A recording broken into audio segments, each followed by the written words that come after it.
Ladies and gentlemen, I'm proud to have as my special guest today William Morgan, who is one of the members of the Citizens Agency for Joint Intelligence and has been for some time.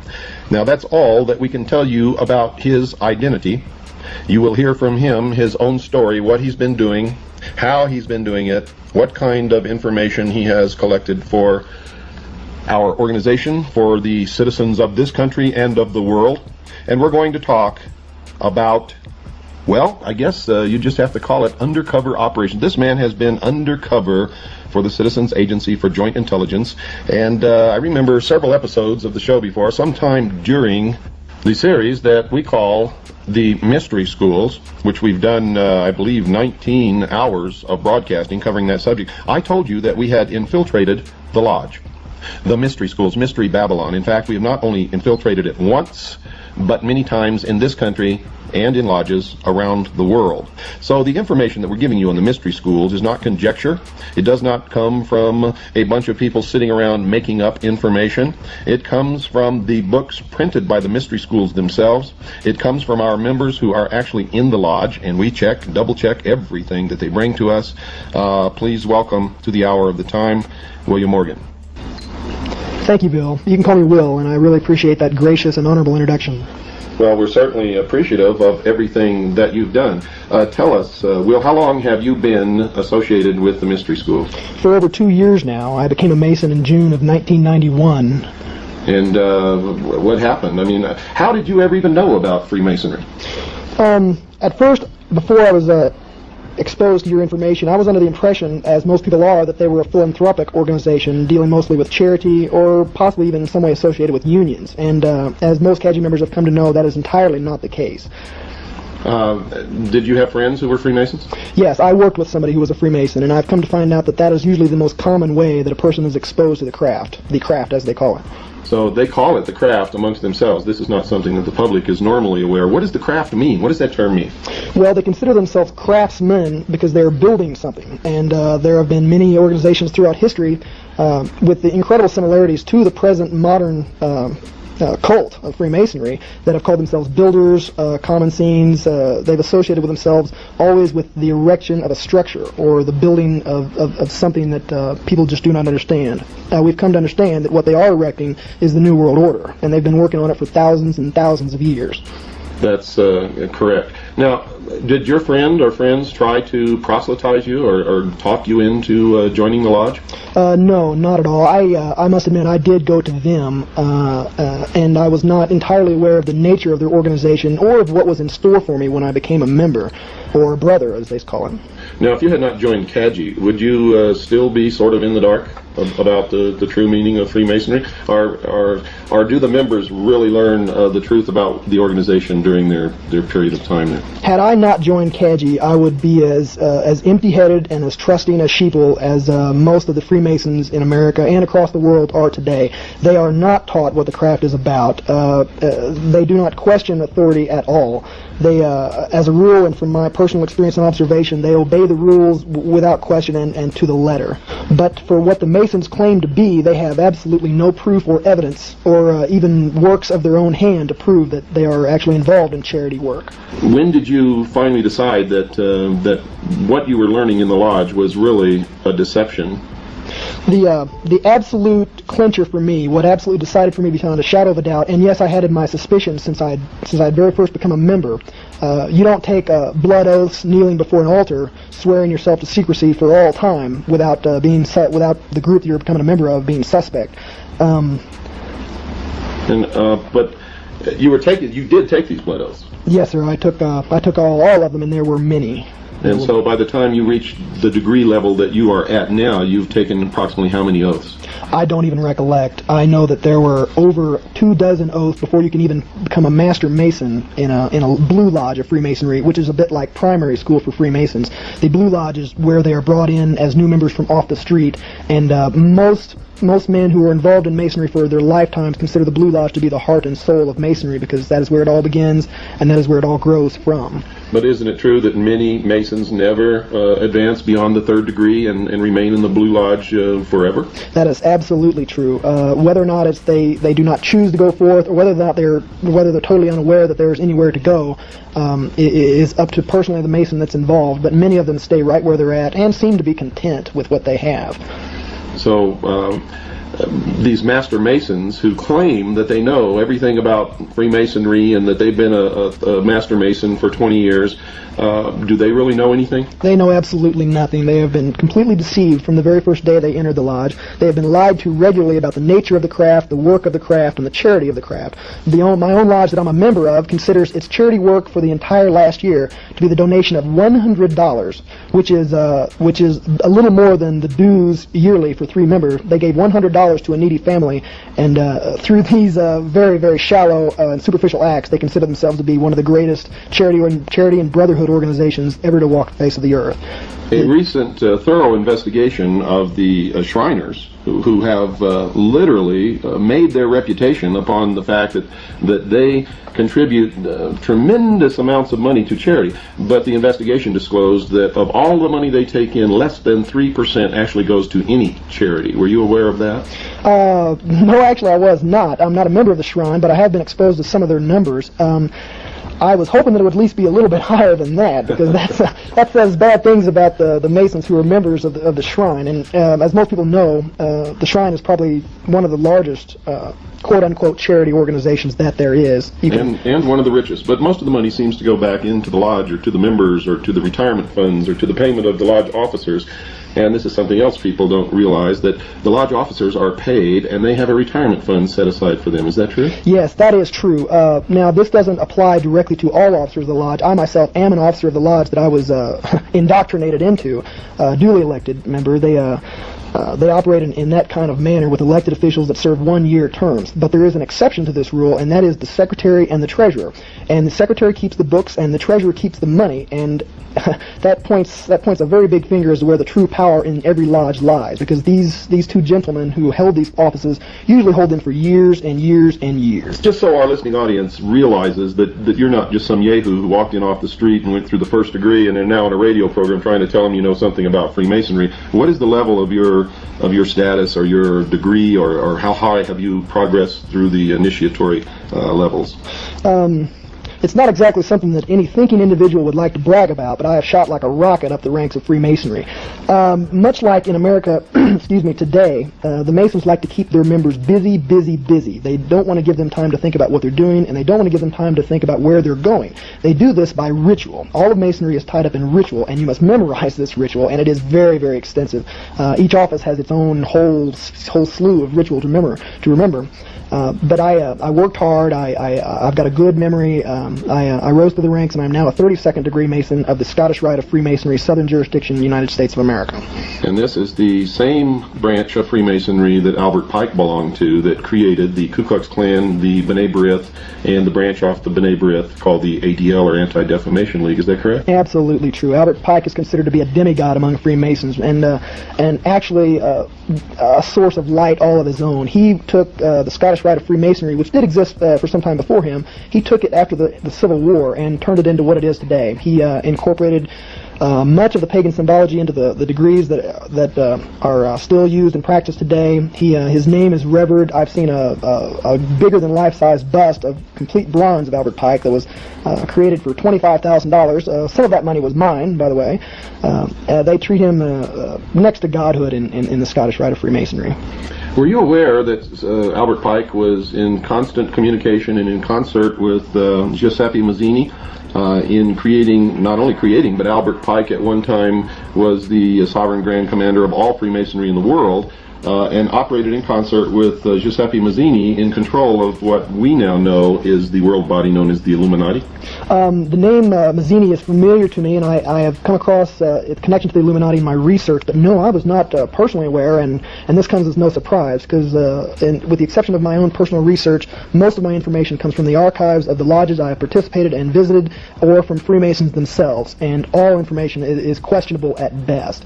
Never once, with the exception of one word, word have I heard any reference to the Illuminati, and yet my own research points exactly in their direction for the true source of the Masons' power and the reason for their concealment. But no, I did not know about Mazzini. Do the members of the lodge consider themselves to be illumined? All of them do. Without even knowing the definition of the term, the true definition of the term, they consider themselves illuminated. They go around, they have that secret little smile, and they generally talk, no, not generally, they always talk down about most of the other people in the world, and I've even heard grown men refer to fellow Americans, brothers, as profane, simply because they had not advanced through the ritual of Freemasonry. Now, this man is no dummy. You have to understand, within 2 years, he has risen from entered apprentice to 32nd degree Freemason of the Scottish Rite of the Southern Jurisdiction. Now, that's quite a distinction within the lodge, isn't it? Well, yeah, it can be considered as such. It does get a measure of respect from those who never advance past the 3rd degree of Master Mason. And what is the next step? After the 32nd degree, there is publicly known only one more degree of Freemasonry, and that is the 33rd degree. And you said publicly known. Does that mean that there's more? I suspect that there is, that there really is more. Do you know that for sure? No, I do not. I do not know it for sure. I've heard there's a man by the name of Reverend Jim Shaw who was he actually still is by Masonic law, who still is a 33rd degree Freemason. And when he became a 33rd degree, he knew another Mason who was going through the same ritual who said that he was going to advance even further because he had professed a support for the Luciferian doctrine that they preach.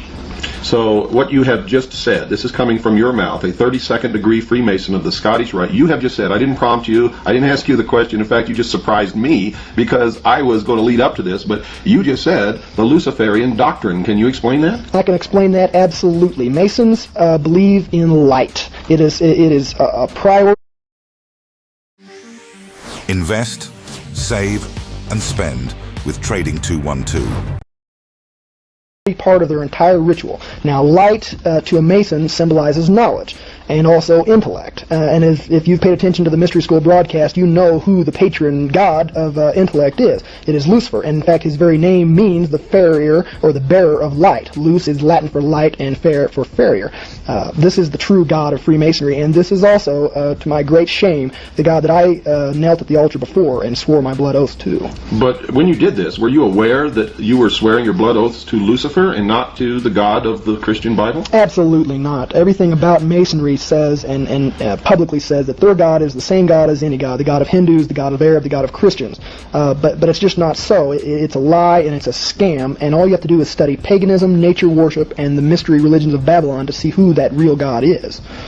So you have done this study on your own, and you've checked out the publications and the doctrines and the symbology within your own lodge, and you've arrived at the conclusion that the God of Freemasonry is who? The God of Freemasonry is Lucifer, who is actually Satan, cast from heaven for one specific reason, and that is because he, like many other Masons, sought to attain godhood in his own time. And isn't that really the goal of Freemasonry, is by their works they will become God? Exactly. It is a matter of works. Salvation has nothing to do with it. There is no repentance of sin, and in their minds, mankind was never separated from God, but is able to be an equal to or superior to God. The only thing that bothers me in the performance of their religion is that they are attempting to control and manipulate the rest of us into a one-world totalitarian socialist government with a one-world religion that we will all have to bow down to, with Lucifer or Satan as the head of that religion, actually incarnated in a human body. They intend to install Lucifer upon the throne of the world. Have you found any credence for this? I found great credence for this, and the best place to go to confirm this is just pick up the book Morals and Dogma by Albert Pike. He himself will state, number one, that Masonry is a religion, and number two, that Lucifer is involved. That is all I needed to confirm my suspicions, and it should be all that is needed to confirm the suspicions of all the other Masons that are out there wandering in darkness, thinking that they are living in illumination. So, most Freemasons, do they really believe that Freemasonry is a Christian organization? No, they really don't.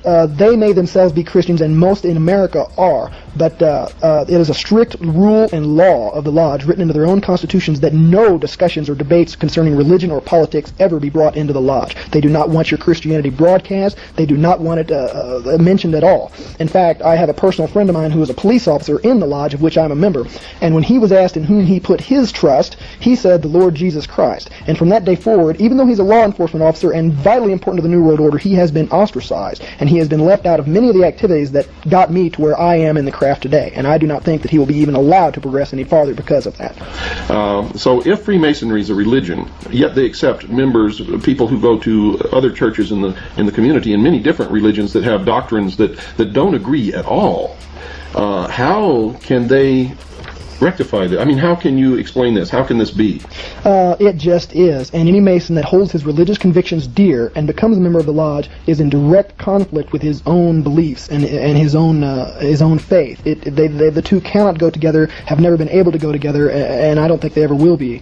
And I'd like to ask I'd just like to tell all of my brothers in the lodges out there, how can you possibly believe that Freemasonry is not a religion? You meet in a Masonic temple, you knelt at a Masonic altar with the Holy Bible, or in other countries a different holy book, the Quran or many other texts. You knelt there and swore your blood oaths in the name of a deity, and quiet respect is demanded in any and all lodges all over the world, just like in any temple.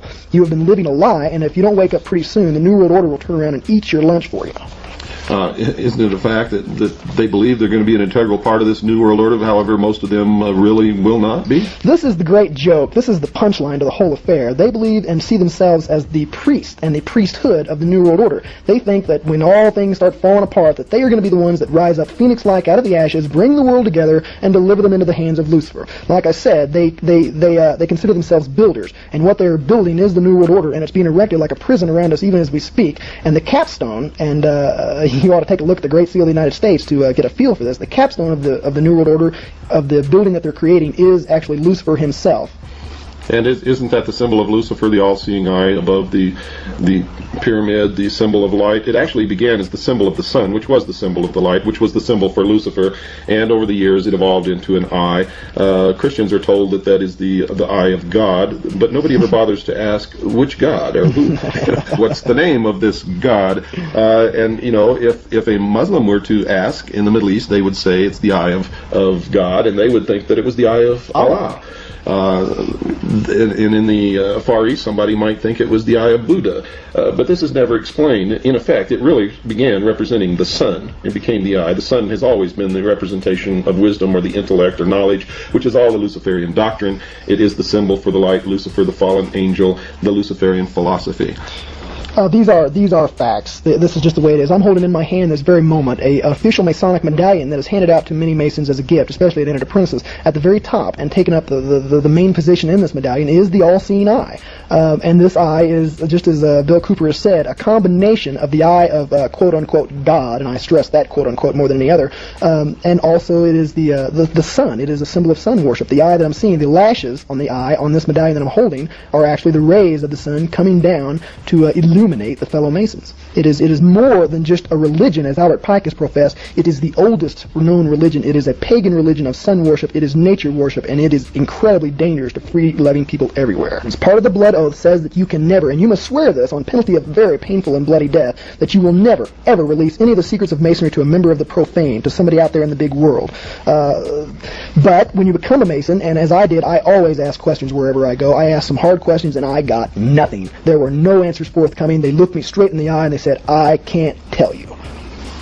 How do you rectify what you're doing on this show with the oaths that you took, saying that you can't do this? Well, we've discussed this.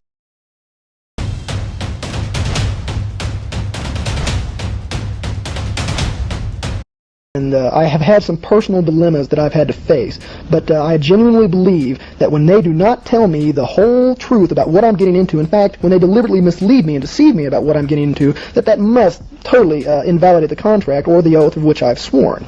It just cannot be any other way. They have lied, and I have been honest, and I have been forthcoming to them, but they have not returned it as such. And many of you are wondering if that's his real name. No, it is not. We protect CAGI members. We never tell anyone how many CAGI members we have, where they're at, what their names are, anything. None of that information is given out, not even to other CAGI members. Now, we use the code name or the pseudonym of William Morgan simply because the name William Morgan is significant in the past of the secret society called Freemasonry. William Morgan was murdered by Freemasons after having revealed, printed in a book, some of the secrets of the lodge, and this was done back in the 1800s. Of course, the Fraternity of Freemason denies that they murdered William Morgan. However, their version differs significantly from the official version and from the proof and the evidence that we have spent many hundreds of man-hours digging up. Will, welcome back to the Hour of the Time. Thank you, Bill. It's a pleasure to be here, and I'm really proud and happy to be here and doing what I'm doing.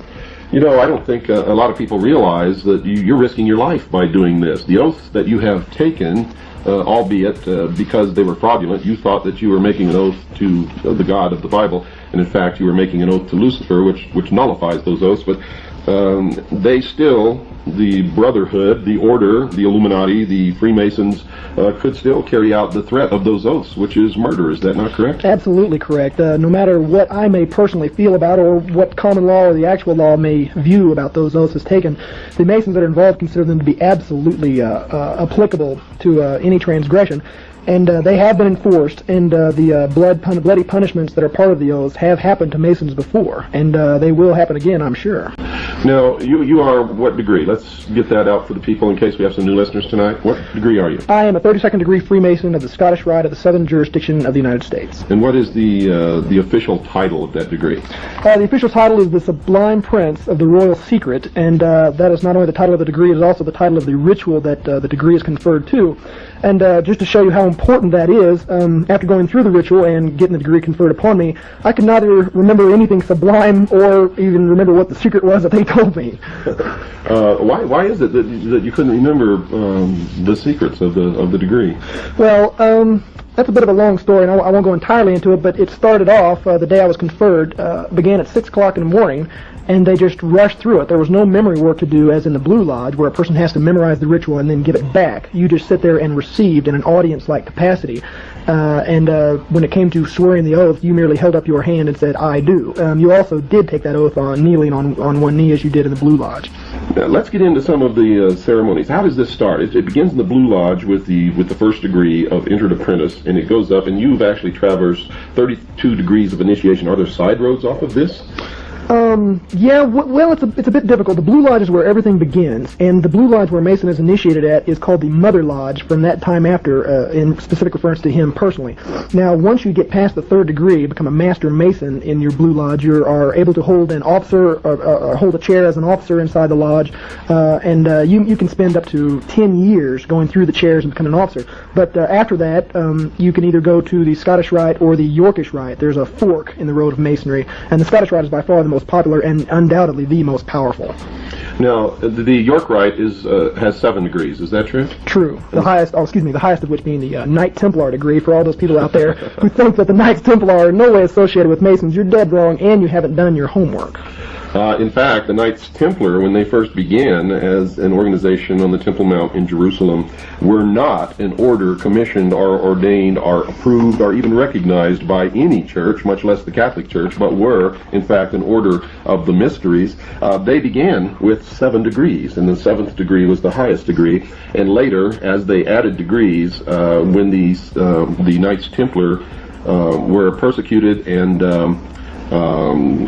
in fact, many of them were put to death. Others were driven into hiding in other countries. And in some of the countries, they just changed their names and continued the order. They eventually reached a number of degrees, which was 33. And I took that right out of a very old textbook on the secret societies, which we'll talk about some in a later program, and we'll get into that. But what is the significance that you've been told of the system of degrees? Why do you have to go through this? It's considered a road. It's considered a road to quote-unquote illumination. I really believe that it's more of a system of control and self-government. Lodges are pretty unique in America in that they are self-sustaining and self-governing, even with their own bit of enforcement. All lodges have been granted a charter from a Grand Lodge, and every Grand Lodge in this country has been granted a charter from the United States government to operate on its own and enforce its own laws and constitutions. If a police officer or any law enforcement officer walks into a lodge while in session, he not only does he not have arrest power, but that lodge immediately closes.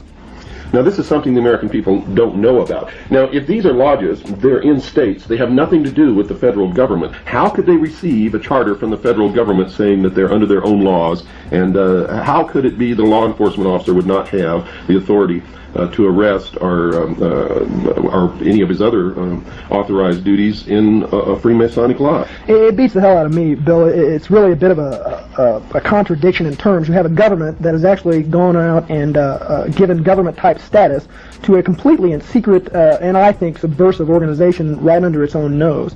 The similar thing can be seen in the Mormon Church and in other secret societies that are not nearly so famous as Freemasonry itself. It shows how a secret government can be formed. It tells that these members of these secret societies literally have diplomatic immunity and can get away with whatever they want to get away with. Not only that, but they have their members sitting in the most powerful posts both within society on local levels and local cities, local counties and state governments, in the higher echelons of the military, and they permeate all the positions of control within the bureaucracy of the federal government. So tell us what this charter is again. Okay, it's a document put out by the federal government, and it can be any government in the world. To my knowledge, every government in the world has granted that has lodges in it has granted a sovereign charter to the Grand Lodges under its jurisdiction. I really haven't done enough research to speak at length on the nature of the charter or what it exactly implies universally for Freemasonry, but I do know for a fact that a law enforcement officer, and we have many law enforcement officers in our lodge, from state troopers to policemen to military policemen, they're not cops when they walk into the lodge. They leave their power, their badges, and their guns outside, and they do so willingly. That's a pretty good example, but I think the best example comes from the Knights of Malta. And here's another one for you guys out there that haven't done your homework. I'm reading from the glossary of a book entitled Freemasonry, A Celebration of the Craft, which is put out by the craft itself, and it defines Knights of Malta as a Christian Masonic degree based upon the medieval Knights Hospitallers and emphasizing the Christian virtues. Well, you can leave the Christian out of it if you like, but what's interesting about the Knights of Malta is they actually do have diplomatic immunity as an organization. They can bring goods in and out of this country without going through customs, and they cannot be arrested or they cannot be detained or charged with any crime by any law enforcement officer in the country. They're above sovereign. As far as I know, they're above most government officials that are in the land. That's a fact, and they actually carry diplomatic passports. I know several people personally who are members of the Knights, the Sovereign Order, the Military Knights of Malta, and they carry diplomatic passports and they began as citizens of the United States of America. Now, what happens when a police officer, and most police officers we have discovered, or at least the ones who make law enforcement a career, and most, if not all, judges sitting up on benches in this country are Freemasons. What happens when you're speeding down a highway and you're stopped by a law enforcement officer? What happens when he sees the Masonic emblem on your windshield? Usually what you have is a direct turnaround in attitude. I myself am a young man. I get hassled by cops a little bit. It seems like they always have cop an attitude when they pull me over, but when they see the Masonic square and compasses on my car, and most importantly when I flip out my dues paying card, a card that all dues paying Masons carry, the police officer, well, let me just put it this way, I've never once got a speeding ticket or a traffic ticket or have even been harassed in any way when they have known that I am a Mason. It just has not happened. That is my personal experience. So the justice system in this country doesn't really work, and Freemasons are in effect exempt from the laws that the rest of us are supposed to follow. Is that true? Yeah, that could be probably construed as accurate, Bill. Although I disagree, it does work. It just doesn't work the way most people think it works. It works for them and with them and around them, and it works on the rest of you. That's right. Now, what happens when a Freemason goes into court against someone who's not a Freemason and the judge is a Freemason? Okay, well, you have a very subtle interaction that goes on. All Masons are taught secret signs and secret words and secret phrases and this is some of the most,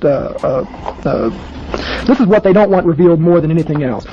You can stand in a particular position, you can hold your arms in a particular position, you can speak certain words, the widow's son, traveling man, keywords and phrases that will let this judge know that you are a Mason. And you can almost guarantee that he is a Mason too, or else he wouldn't have been able to lock down a lasting career in the judiciary. That's correct. And that would explain why some people just don't seem to ever get prosecuted for anything, and others who may commit the same crime or a much lesser offense seem to be inordinately punished, given such a heavy burden of punishment, while others who have done the same thing receive either nothing or a pat on the wrist. Well, brothers look out for each other. It's just the way the system works. It's a buddy system. It's a you scratch my back, I scratch yours. As a matter of fact, in the oath that a Mason swears, he swears that he will uphold and defend a fellow Mason, in any problem that he may encounter, treason and murder alone excepted, but they left at their election, which means that even if a fellow Mason is a traitor to his country, we know that could never happen. If he's a traitor to his country, his brother Mason has his own choice whether he wants to turn him in or not. He is not obligated to do so, and obeying the laws of Masonry above the laws of the land, he's probably not even going to consider it. So, in other words, one way of infiltrating and controlling our society and our government, both on a local, state, and national level, and the military, is for one of the Freemasons to get into a position where he can then appoint or hire Freemasons below him. When people come to apply for that job, who gets the job?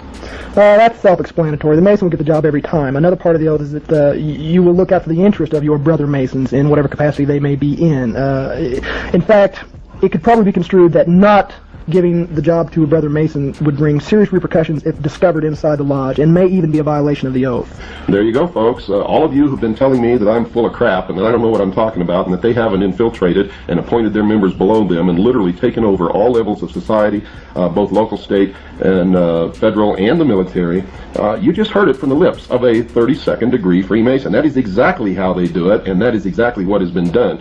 You have to understand that since this country was conceived and brought into reality, Freemasons have controlled it, and their goal always from the beginning was to bring about a one-world totalitarian socialist government. Our forefathers knew full well the foibles of human nature, and this country was described in their own words as the great experiment. And the experiment, folks, was to find out if we truly could be responsible, could rule ourselves, would not give in to the foibles of human nature and give our country and our individual freedoms and rights away.